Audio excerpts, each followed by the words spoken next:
৩১ দফা রাষ্ট্র কাঠামো বাস্তবায়ন এবং বিএনপির নেতাকর্মীদের বিরুদ্ধে দায়েরকৃত মিথ্যে মামলা প্রত্যাহারের দাবিতে রাজধানীতে অনুষ্ঠিত হলো তারেক পরিষদের এক আলোচনা সভা ও সাংবাদিক সম্মেলন। শনিবার বিকেল ৩টায় জাতীয় প্রেস ক্লাবের সামনে অনুষ্ঠিত হয় তারেক রহমানের নির্দেশে চাঁদা মুক্ত বাংলাদেশ শীর্ষক এক আলোচনা সভা ও সাংবাদিক সম্মেলন। আয়োজক ছিলেন জাতীয়তাবাদী সংগঠন তারেক পরিষদ। অনুষ্ঠানে প্রধান অতিথি হিসেবে উপস্থিত ছিলেন বিএনপি চেয়ারপারসন উপদেষ্টা মোহাম্মদ হাবিবুর রহমান হাবিব। প্রধান বক্তা হিসেবে বক্তব্য রাখেন বিএনপির মুখপাত্র ও মহাসচিব অ্যাডভোকেট আব্দুস সালাম আজাদ।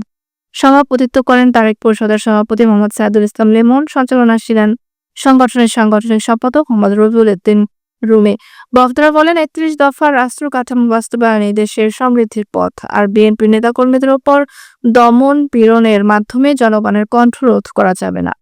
আয়োজকরা আশা করছেন এই কর্মসূচি দেশের বর্তমান সংকট সমাধানে নতুন পথ দেখাবে।